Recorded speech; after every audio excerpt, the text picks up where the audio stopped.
आज की कक्षा में मैं आपकी Hindi teacher Arham junior college Mahavir English medium school and junior college की तरफ से आपका स्वागत करती हूँ। आज हम अपनी हिंदी पुस्तक युवक भारती का एक महत्वपूर्ण मुद्दा काल, जो कि हमारे पाठ 6 कलम का सिपाही के बाद दिया हुआ है। पेज नंबर है 33 एक बार देख लेते हैं। जी बिल्कुल, पेज नंबर 33 पर है ये प्रश्न। देखिए, कोष्ठक की सूचना के अनुसार काल परिवर्तन करके वाक्य फिर से लिखिए। यहाँ पर आपको वाक्य दिए हैं, इनका काल परिवर्तन करना है। काल परिवर्तन करने से पहले हम समझ लेते हैं कि काल आखिर क्या है, काल किसे कहते हैं और काल के भेद कौन से हैं। काल शब्द का अर्थ है समय। क्रिया के जिस रूप से काम के होने या काम के करने के समय का बोध होता है, अर्थात कार्य पूरा हुआ या अपूर्ण रह गया, उसका ज्ञान होता है कि कार्य पूरा हुआ या नहीं हुआ, इसका हमें ज्ञान मिलता है।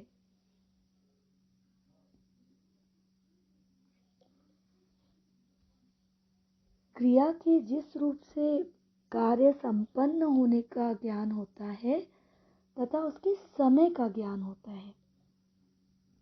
सरल शब्दों में काल क्रिया के समय को दर्शाता है। अब आपने पिछली कक्षा में पढ़ा ही होगा कि क्रिया क्या है। क्रिया का अर्थ होता है किसी कार्य का होना या करना, और किसी कार्य के होने और करने के समय को जो दर्शाता है वह होता है काल। मैं आपको उदाहरण से समझाती हूँ। देखिए, बच्चे खेल रहे हैं, बच्चे अभी खेल रहे हैं। बच्चे खेल रहे थे तो यह काम पहले हो रहा था, अब नहीं हो रहा। और आने वाले समय में बच्चे खेलेंगे, तो यह जो बच्चे खेलेंगे यह कार्य कब होगा? यह कार्य आने वाले समय में होगा। तो पहले वाक्य में क्रिया वर्तमान में हो रही है, अभी हो रही है। दूसरे वाक्य में क्रिया समाप्त हो चुकी है, क्रिया का कार्य समाप्त हो चुका है। बच्चे खेल रहे थे, वह खेल चुके हैं। तीसरे वाक्य में क्रिया आने वाले समय में होगी, और इन सभी ही वाक्यों में, तीनों वाक्यों में बच्चे खेल रहे हैं अभी, बच्चे खेल रहे थे पहले, और बच्चे खेलेंगे आने वाले समय में। इन सभी वाक्यों में काल क्रिया के समय को दर्शाता है। काल के 3 भेद होते हैं: वर्तमान काल, भूतकाल, भविष्यकाल। वर्तमान काल आपको नाम से ही पता चलता है, अभी हो रहा है वह कार्य वर्तमान में।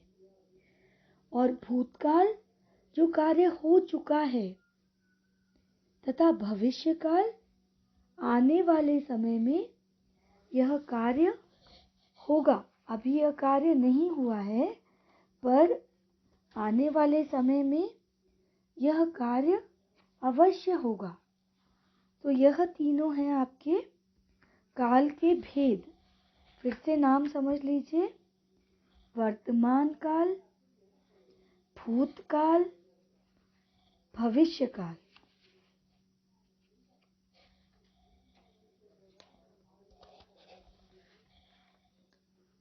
अब वर्तमान काल के भी भेद होते हैं।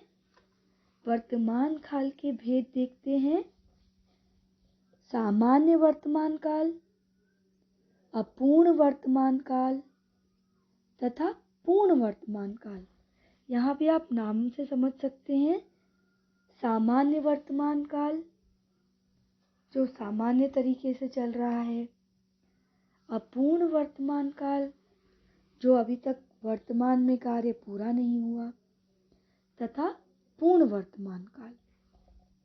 आइए भूतकाल के भेद देख लेते हैं। सामान्य भूतकाल, अपूर्ण भूतकाल तथा पूर्ण भूतकाल। जब हम भविष्यकाल के भेद की बात करते हैं तो उसके भी 3 ही भेद होते हैं। सामान्य भविष्यकाल, अपूर्ण भविष्यकाल तथा पूर्ण भविष्यकाल। परंतु आपकी पुस्तक में आपको सिर्फ एक ही काल के प्रश्न पूछे गए हैं। तो इस साल के लिए आपको एक ही भविष्यकाल करना है, सामान्य भविष्यकाल। अगर इसमें कुछ परिवर्तन रहा तो मैं आपको समय के साथ बताऊंगी। अभी हम इस कक्षा में सामान्य भविष्यकाल पढ़ेंगे और मैं आपको पूर्ण अपूर्ण मौखिक रूप से ओरली समझा दूंगी। उसके आने की संभावना बहुत कम है। सबसे पहले हम भूतकाल क्या है वह समझ लेते हैं और फिर उसके भेद समझ लेंगे। भूतकाल क्रिया के जिस रूप से बीते हुए समय का बोध होता है उसे भूतकाल कहते हैं। सरल शब्दों में, जिससे क्रिया से कार्य की समाप्ति का बोध हो, यह कार्य समाप्त हो चुका है ऐसा आपको बोध हो, उसे भूतकाल की क्रिया कहते हैं। उदाहरण देखते हैं। वह खा चुका है, वह खा चुका था। राम ने अपना पाठ याद किया। मैंने पुस्तक पढ़ ली थी। यह सब कार्य समाप्त हो चुके हैं। यह सब कार्य समाप्त हो चुके हैं। उपयुक्त सभी वाक्य बीते हुए समय में क्रिया के होने का बोध कराते हैं। अतः ये सारे वाक्य किसके उदाहरण हैं? भूतकाल के। भूतकाल को पहचानने के लिए बहुत सरल तरीका है। भूतकाल के अंत में था, थे, थी आता है। आइए अब सामान्य भूतकाल, जिससे भूतकाल की क्रिया के विशेष समय का ज्ञान न हो, उसे सामान्य भूतकाल कहते हैं। दूसरे शब्दों में, क्रिया के जिस रूप से काम के सामान्य रूप से बीते समय में पूरा होने का बोध हो, उसे सामान्य भूतकाल कहते हैं। सामान्य भूतकाल पहचानने का सबसे अच्छा तरीका है कि उसमें भूतकाल होने के बाद भी था का प्रयोग नहीं होता। मोहन आया, सीता गई, श्री राम ने रावण को मारा। उपयुक्त वाक्यों में क्रियाएं बीते हुए समय में पूरी हो गई हैं, पर हमें समय का विशेष ज्ञान नहीं हो रहा है। सामान्य रूप से यह समय बीता है, इसलिए यह सामान्य भूतकाल की क्रियाएं हैं।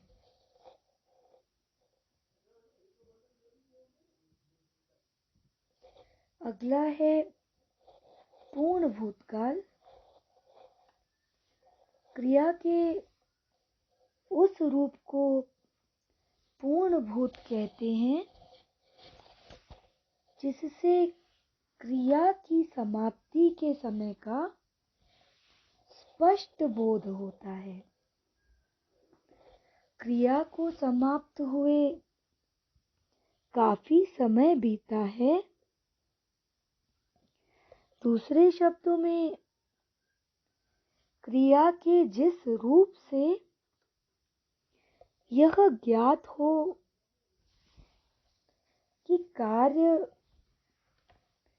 पहले ही पूरा हो चुका है, उसे पूर्ण भूतकाल कहते हैं। जैसे उसने श्याम को मारा था, यहाँ पर था भूतकाल को पहचानने में हमें सहायता करता है। अंग्रेजों ने भारत पर राज किया था। महादेवी वर्मा ने संस्मरण लिखे थे। उपयुक्त वाक्यों में क्रियाएं अपने भूतकाल में पूर्ण हो चुकी हैं, अतः ये पूर्ण भूतकाल की क्रियाएं हैं।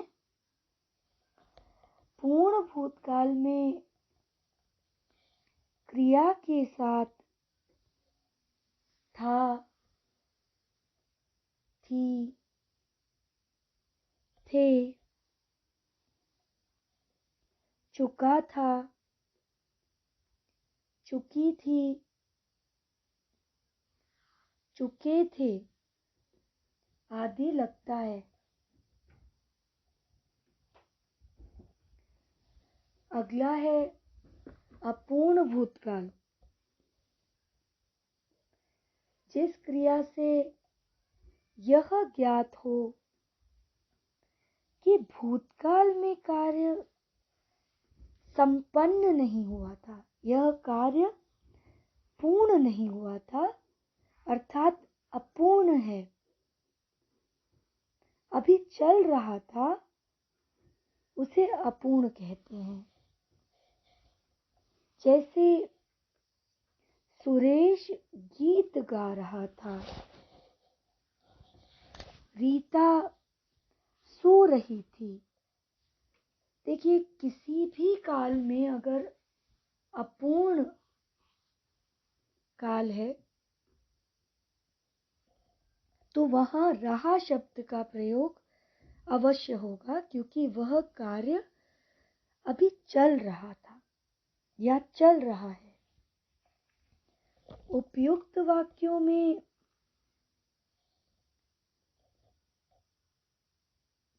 कार्य के अतीत में आरंभ होकर अभी पूरा न होने का पता चल रहा है, अतः ये अपूर्ण भूतकाल की क्रियाएं हैं। अगला है वर्तमान काल के भेद। उसके पहले वर्तमान काल क्या है यह समझ लीजिए।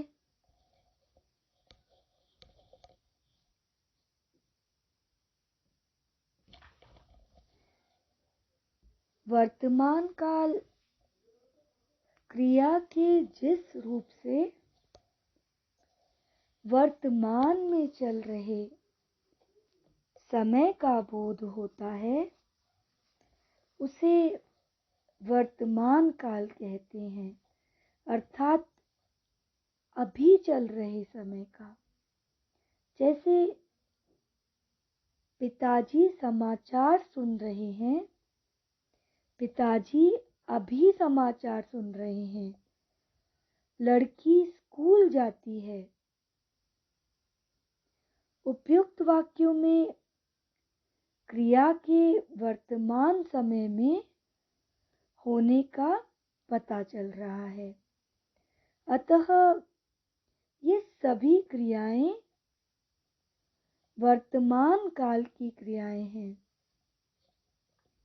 देखिए, वर्तमान काल की पहचान के लिए वाक्य के अंत में ता, ती, ते, है आदि आते हैं।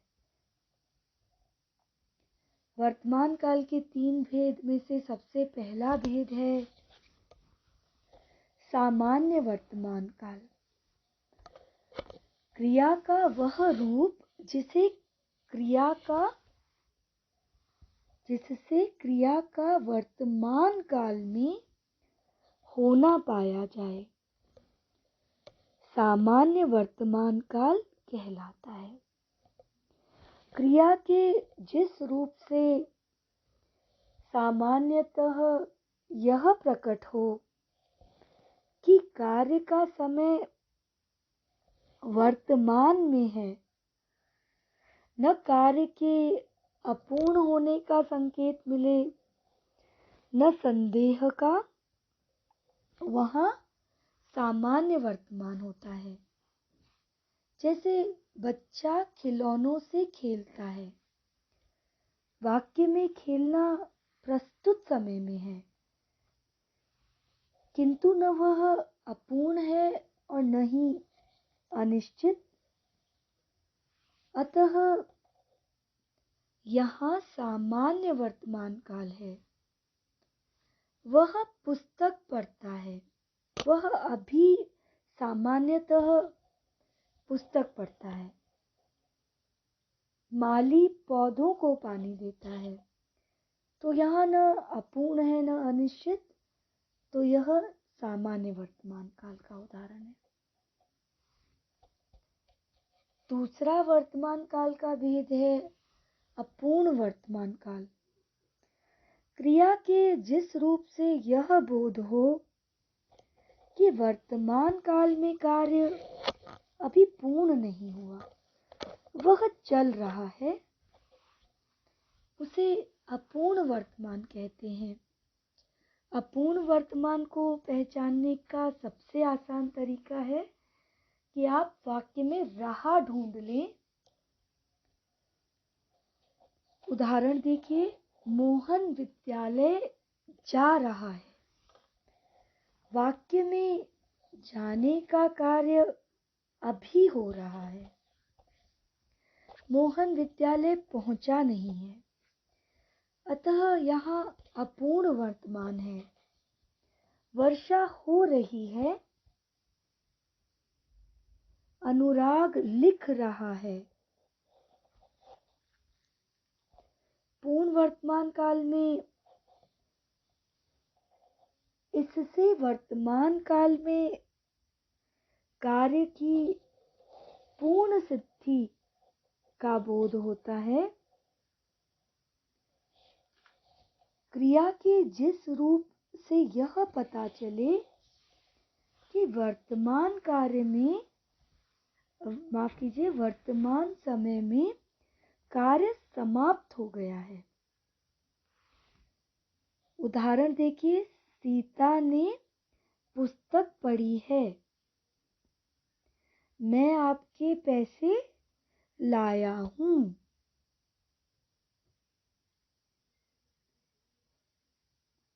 अनुराग ने लिखा है। इस प्रकार पूर्ण वर्तमान। भविष्य काल में आपको इस कृति में सिर्फ सामान्य भविष्य काल है।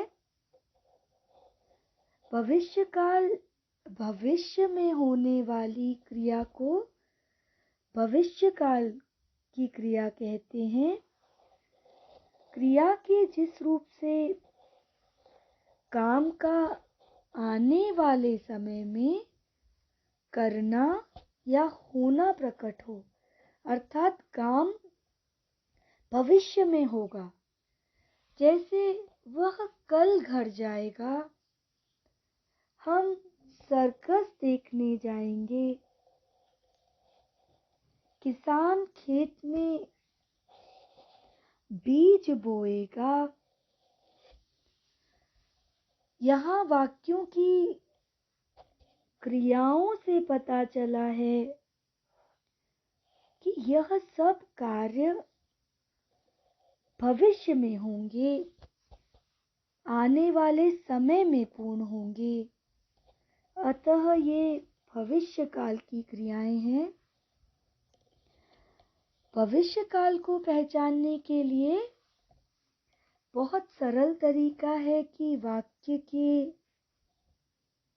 अंत में गा, ये, की आदि आते हैं।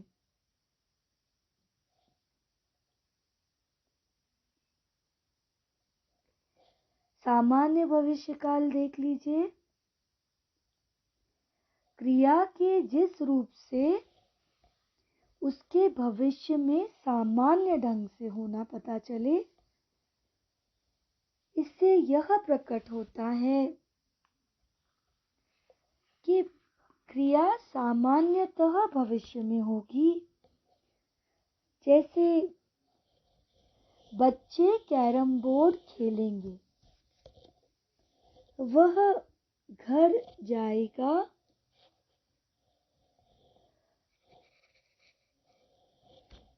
दीपक अखबार बेचेगा। इन वाक्यों में क्रियाएं भविष्य में सामान्य रूप से काम के होने की सूचना दे रही हैं। पूर्ण और अपूर्ण भविष्यकाल भी समझ लीजिए। अपूर्ण भविष्यकाल क्रिया के जिस रूप से यह मालूम होता है कि कार्य आने वाले समय में हो रहा होगा, उसे अपूर्ण भविष्यकाल कहते हैं। जैसे प्रणीत पढ़ रहा होगा, रमेश दफ्तर जा रहा होगा। इसी प्रकार पूर्ण भविष्यकाल देख लेते हैं। क्रिया के जिस रूप से यह पता चले कि कार्य आने वाले समय में पूरा हो चुका होगा, उसे पूर्ण भविष्यकाल कहते हैं। जैसे अंजलि सो चुकी होगी, माँ खाना बना चुकी होंगी आदि।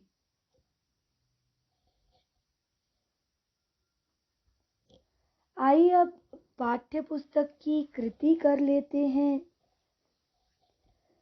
कोष्ठक की सूचना के अनुसार काल परिवर्तन करके वाक्य फिर से लिखिए। मछुआ नदी के तट पर पहुंचा।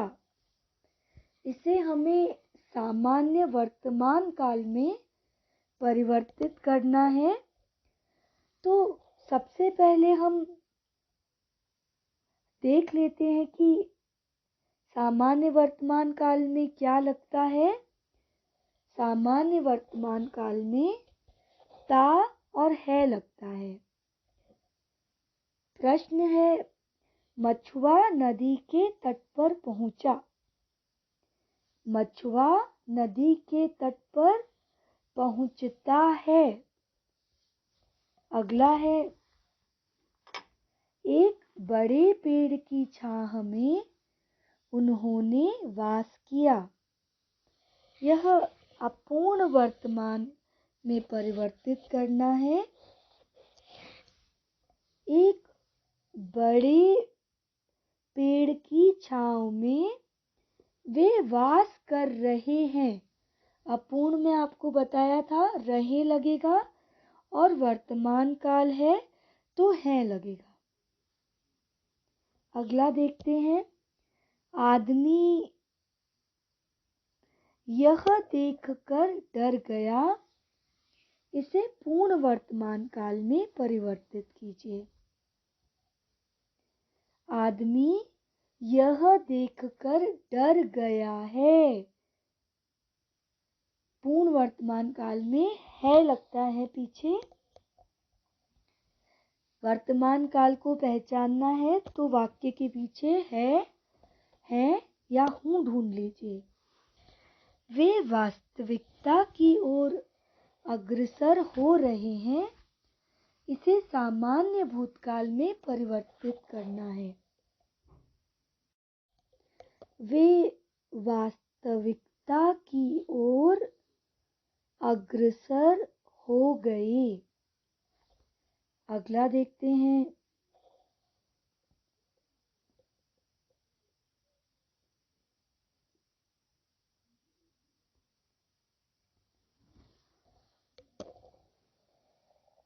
उन लोगों को अपनी ही मेहनत से धन कमाना पड़ता है। इसे अपूर्ण भूतकाल में परिवर्तित करेंगे। उन लोगों को अपनी मेहनत से धन कमाना पड़ता है। उन लोगों को अपनी ही मेहनत से धन कमाना पड़ रहा था। अगला देखते हैं। बबन उसे सलाम करता है। इसे पूर्ण भूतकाल में परिवर्तित करना है। बबन उसे सलाम कर चुका था। प्रश्न नंबर 7 है। हम स्वयं ही आपके पास आ रहे थे। इसे सामान्य भविष्य काल में परिवर्तित कीजिए। भविष्य काल में ये गा या गी पीछे लगता है। हम स्वयं ही आपके पास आएंगे। साहित्यकार अपने सामयिक वातावरण से प्रभावित हो रहा है। सामान्य भूतकाल में परिवर्तित करना है। सामान्य भूतकाल में था, थी, थे कुछ भी नहीं लगता। साहित्यकार अपने सामयिक वातावरण से प्रभावित हो गया। अगला देखिए। आकाश का प्यार मेघों के रूप में धरती पर बरसने लगता है। इसे पूर्ण वर्तमान में परिवर्तित करना है तो ता और है हटाना पड़ेगा हमें। देखिए किस प्रकार परिवर्तित करेंगे। आकाश का प्यार मेघों के रूप में धरती पर बरसने लगा है। आखिरी कृति देखते हैं। आप सबको जीत सकते हैं। सामान्य भविष्यकाल में इसे परिवर्तित कीजिए। आप सबको जीत सकेंगे। इसी के साथ हमारी कलम के सिपाही के पीछे का मुद्दा काल परिवर्तन समाप्त होता है। हम अपनी अगली कक्षा में नया पाठ प्रारंभ करेंगे। स्वागत है। जिसके लेखक श्याम दानीश्वर हैं। कवि का परिचय, पाठ परिचय भी हम अगली कक्षा में ही देखेंगे। आज की कक्षा का समय यहीं समाप्त होता है।